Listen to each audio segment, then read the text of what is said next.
Bonjour à tous et bienvenue dans cette vidéo où on va réaliser le couteau Karambit tiré du jeu vidéo Counter-Strike Global Offensive. Comme d'habitude, j'utilise du XC75, ici c'est du 3 mm d'épaisseur, et je découpe la forme d'abord grossièrement à la meuleuse, avec un disque à découper.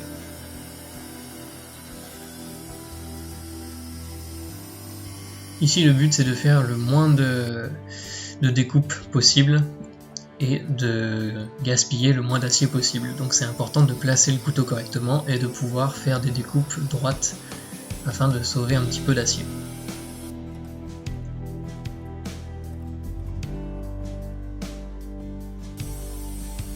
C'est toujours difficile de s'attaquer au creux dans les profils des couteaux, du coup on peut faire plusieurs petites entailles pour se rapprocher le plus possible des lignes et pour sauver un petit peu de temps lorsqu'on va utiliser soit un disque à lamelles, soit un disque à rébardé. Ici c'est ce que je fais et le but c'est d'enlever suffisamment de matière pour se rapprocher des lignes. Je laisse en général une marge de quelques millimètres. Faut pas en laisser trop parce que sinon ça mettra trop de temps à la ponceuse, mais il faut en laisser suffisamment pour pas faire d'erreur.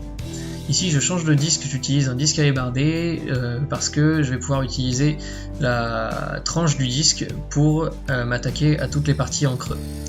C'est ce que je fais ici. Et le but en fait c'est de ne pas abîmer mon disque à lamelles parce que si on fait ça, ça arrache toutes les parties abrasives et du coup le disque est inutilisable après. Alors que ce disque là est très efficace pour ce travail là. J'ai laissé un petit peu de marge au niveau du bout du manche parce que je vais percer un trou en utilisant une scie cloche et j'ai envie de me laisser suffisamment de sécurité. Si jamais le trou est pas bien centré comme je veux, je vais quand même avoir assez de marge pour rattraper le coup. C'est une scie cloche que j'ai achetée pour quelques euros sur eBay. La qualité est pas incroyable mais ça me permet de faire des trous beaucoup plus rapidement que quand je le fais à la main. Ensuite on utilise la ponceuse pour terminer toutes nos lignes, pour les rendre bien fluides et bien aux bonnes dimensions. Et ici le couteau a quelques formes particulières qui rendent difficile le travail sur cette machine.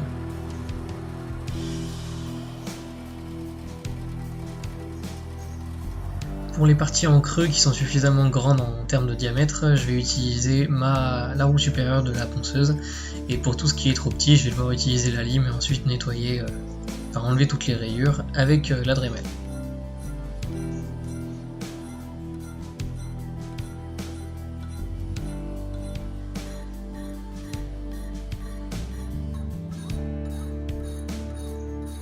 Il y avait quand même pas mal de travail à la lime sur ce couteau, heureusement que j'ai utilisé la meuleuse de façon à me sauver un petit peu de temps, parce qu'il faut dire que ça reste un outil qui est très polyvalent et qui fait le travail assez vite, mais qui reste pas très précis. Conformément au design du jeu vidéo, il y a plusieurs encoches qui se trouvent à l'avant du manche et aussi vers la fin, vers l'anneau, donc je les ai faites. Le but de ces encoches, c'est, je pense, donner un petit peu plus de prise au couteau. Ça, c'est ce que je fais d'ordinaire lorsque je réalise les encoches dans le dos du couteau. Je les arrondis de façon à ce que ce soit moins blessante et aussi pour casser toutes les bavures. De cette façon, on garde les creux et ils sont un petit peu arrondis, ça évite d'être blessant, même si en soi c'est pas réellement blessant, mais c'est une petite touche de confort qui prend très peu de temps à réaliser. Maintenant que j'ai la forme de mon couteau, je vais me débarrasser de toutes les rayures que j'ai créées à la lime, donc du coup j'utilise la Dremel avec un tambour abrasif et je prends mon temps de façon à enlever toutes les rayures disgracieuses. Je prends aussi soin de polir l'intérieur du manche, l'intérieur de l'anneau et de mettre un petit chanfrein sur tout le tour de l'anneau de façon à enlever les bords à 90, enlever les bavures et éviter que ce soit blessant. Vient le moment de percer les trous, un petit coup de pointeau sur chaque trou et ensuite je perce en 3,1 mm, donc le diamètre de mes rivets. Je vais percer aussi toute une série d'autres trous, tout ça pour alléger le manche et aussi pour donner plus d'accroche à la colle. La meuleuse est assez efficace pour réaliser les tranchants, surtout pour les tranchants, surtout pour les profils concaves comme ça, parce que le disque suit bien la courbure. Ce qui est difficile, c'est qu'il faut maintenir un angle assez constant. Mais une fois qu'on a fini de dégrossir tout ça à la meuleuse, on peut utiliser la ponceuse pour pouvoir aplatir tout ça. Et là, la technique, c'est de laisser dépasser un petit peu de bande sur le bord de la platine et d'utiliser le côté de cette bande pour pouvoir attaquer le creux du tranchant, enfin de l'émouture, sans toucher une autre partie. C'est pas quelque chose qui est facile à faire, mais il faut prendre le coup de main et ça se fait avec l'expérience. Donc voilà le couteau qui est maintenant prêt pour la trempe.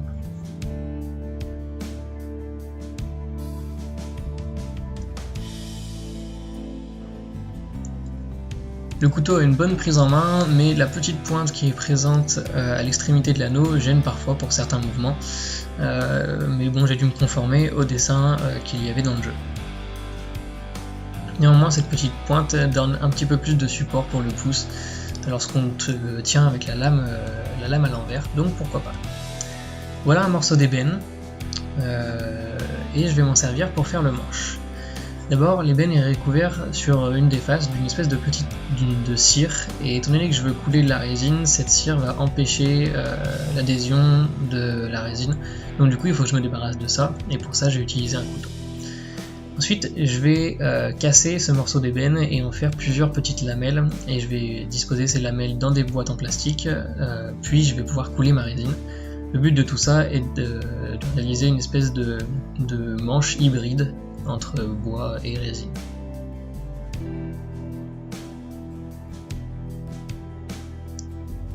Pour la résine, j'utilise de la polyester parce que j'avais pas encore d'époxy. Et je vais la colorer en bleu avec des reflets métalliques. Et il y a aussi un petit peu de pigment phosphorescent.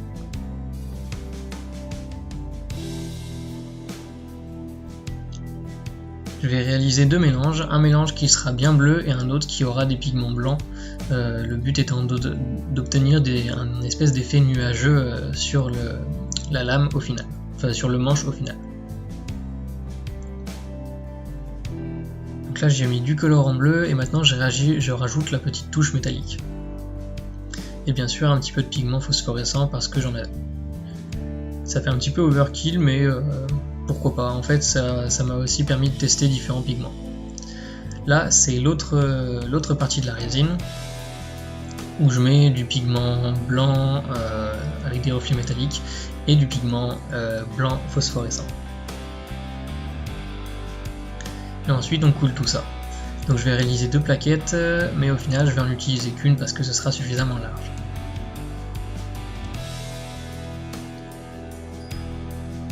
J'ai versé aux deux extrémités et maintenant je vais utiliser une petite baguette juste pour pouvoir mélanger un peu la résine sans la rendre complètement homogène, de façon à garder quand même quelques traces des deux couleurs.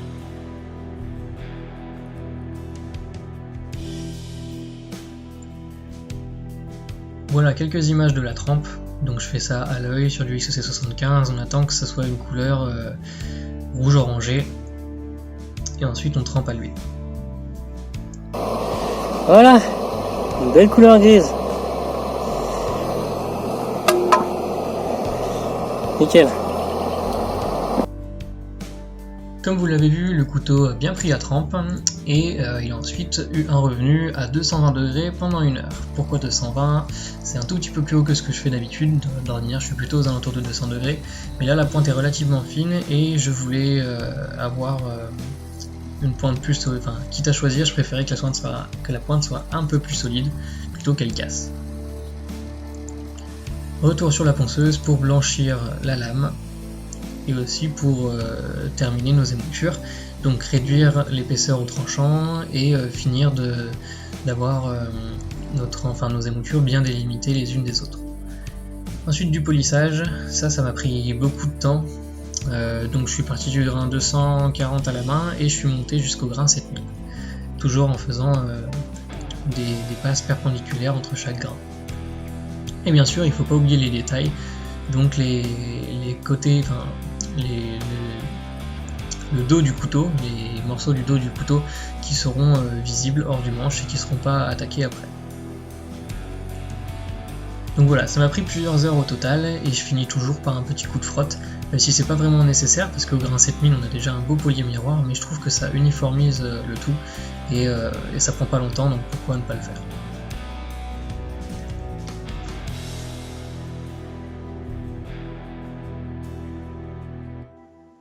Pour la texture, j'ai voulu obtenir le Skin Case Harden qu'on a dans le jeu vidéo, donc c'est des couleurs bleues, enfin ces couleurs-là en fait. Et pour ça, j'ai chauffé au chalumeau jusqu'à atteindre la bonne température et donc la bonne couleur. Ensuite, j'appose ma marque. Pour ça, j'utilise une technique simple, c'est de l'électrolyse. Donc j'ai acheté des petits pochoirs autocollants. Et ensuite, il suffit de réaliser la petite technique, c'est très simple et il y a déjà des tonnes de tutoriels sur YouTube. Maintenant que la résine est sèche, je vais pouvoir commencer à la travailler. Donc je découpe ma plaquette en deux pour pouvoir réaliser en fait les deux plaquettes qui vont se mettre de part et d'autre du manche. Je perce tout ça, toujours avec des forêts de 3,1 mm. Et une fois que tout ça est percé, il faut découper l'excédent de bois et se rapprocher au maximum des lignes, du moins pour les devants des plaquettes et là aussi pour l'arrière des plaquettes, parce que ce sont des zones qui vont être en contact avec le reste de la lame et de la semelle. Et donc du coup il faut les façonner, leur donner les angles qu'on veut et les biseaux qu'on veut. Et ensuite il faut polir tout ça parce qu'ensuite ce sera difficilement accessible étant donné qu'il y aura du métal juste à côté et qu'on ne veut pas rayer la lame. Donc voilà ce que ça donne lorsque c'est poli jusqu'au grain 7000 et on a bien ce petit effet nuageux que je voulais. Je suis très content du résultat.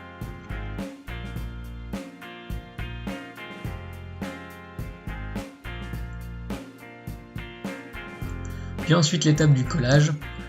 Donc pour ça j'utilise du mastic colle, on m'a déjà demandé plusieurs fois ce que c'était, vous pouvez le trouver sous le nom de Gutta et je vous conseille d'utiliser la noire, il existe en 3 coloris et c'est la noire qui est la plus forte. C'est simple à utiliser et c'est très résistant. En plus lorsqu'on met des rivets, il n'y a absolument aucune possibilité que votre manche se détache un jour. Et bien sûr j'ai bien pris le temps de remplir chaque trou dans le manche pour que ce soit bien solide.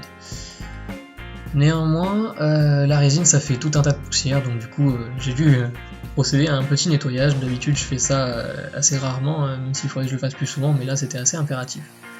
J'ai laissé sécher une nuit, et du coup maintenant je peux passer à la suite des opérations. Le but là c'est de mettre à fleur nos plaquettes et le dos du couteau, en faisant attention parce que si on va trop loin, on va effacer les petites gravures qu'on a fait au-dessus. Enfin, c'est pas des gravures, mais c'est des petites encoches.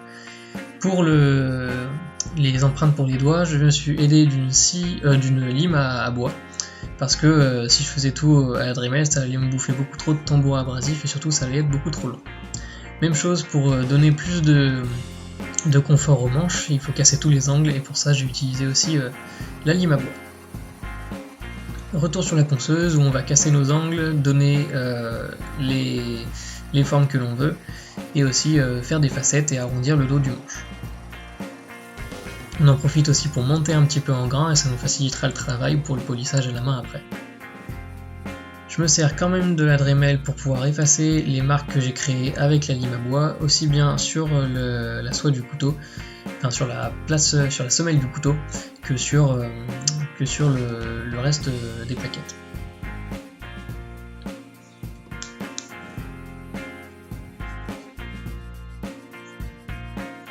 J'ai fait attention aux détails en polissant les petits creux qui ont été faits à la lime tout au début du projet. Et ensuite polissage à la main. Là aussi le but c'est d'obtenir ce joli effet nuageux. De toute façon la résine, si on veut que ce soit beau, il faut prendre le temps de la polir correctement. Donc voilà, quelques flips avec le 48, c'est pas très compliqué, faut juste s'entraîner un petit peu, et après on arrive à faire quelques petites figures.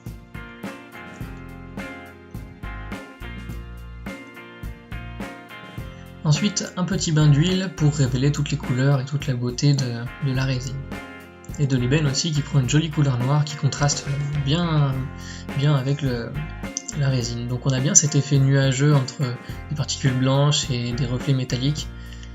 Je suis très content de ce couteau. Franchement, si je devais le refaire, je pense qu'il y a une chose qu'il faudrait que je corrige, c'est qu'au centre de la lame, j'ai quand même une jolie tache bleue.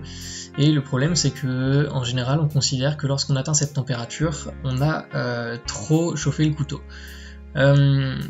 Ça c'est à moduler, parce que d'après le graphique qu'on a sur Eurotechnie, la couleur bleue correspond à une température de 300 degrés, et donc on tourne entre 54 et 58 HRC, enfin unité Rockwell, donc on va dire 56, presque à 56 il me semble. Donc c'est pas la plus grosse dureté qu'on ait pour un couteau, mais c'est pas mou non plus. Et étant donné que ce couteau va être majoritairement utilisé pour de la décoration, c'est amplement suffisant. Mais si je devais refaire le couteau, je ferais plus attention pour éviter de chauffer trop cette partie. Voilà le couteau qui est maintenant affûté. Je suis très content du tranchant que j'ai réussi à obtenir sur ce couteau, aussi bien pour la partie concave que sur le dos de la lame, qui elle aussi est affûté au niveau rasoir.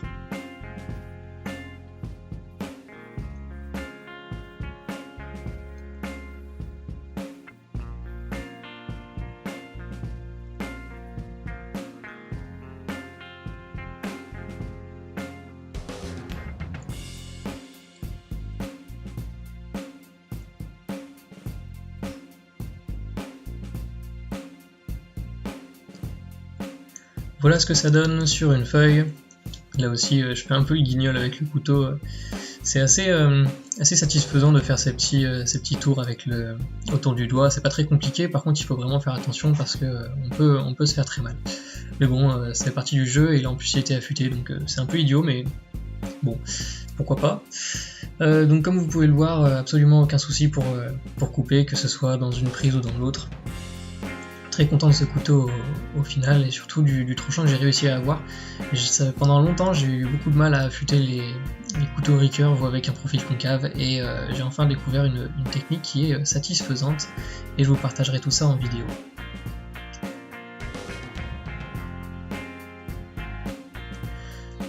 Et donc voilà, le projet est terminé, avec les images en détail de la fin. Conclusion du projet, c'était pas quelque chose de facile, le design en lui-même est pas facile à réaliser, il y a pas mal de courbes, pas mal de formes, de creux, et il m'a pris beaucoup de temps. Le manche aussi a été très challengeant parce qu'il fallait que je trouve un morceau d'ébène qui soit de taille suffisante et surtout pas trop épais, et finalement suffisamment épais pour que je puisse le fendre en deux et donner les formes, les fragments que je voulais. Je suis content de ma résine parce que d'ordinaire j'ai un peu de mal à travailler ce matériau là, et là ça a très bien été. L'ébène a très bien pris sur la résine et je suis très satisfait de la couleur. Je vous ai déjà dit ce que je pensais de la couleur que j'ai réussi à obtenir sur la lame. Je suis quand même content parce que ça représente bien le skin case harden du jeu, mais j'ai été un poil trop chaud sur la lame, donc c'est un truc auquel je ferai attention par la suite. Globalement, le manche est plutôt confortable, j'ai réussi à faire les facettes et les reliefs que je voulais aux bons endroits, et c'est pas quelque chose de facile à faire, surtout pour un manche qui a ses creux pour les doigts. Ça a tendance à rendre ça assez inconfortable, donc il faut prendre son temps et vraiment bien le façonner. Je suis content de cette étape-là. Globalement, je suis très content de ce projet. Donc maintenant, à vous de me dire ce que vous en pensez. Si ça vous a plu ou pas, si vous avez des remarques, des critiques, des commentaires, justement laissez tout ça dans la section appropriée en dessous de la vidéo. Moi je vous dis à la prochaine, j'espère que vous avez aimé la vidéo et surtout abonnez-vous pour pas louper les prochains projets. À la prochaine.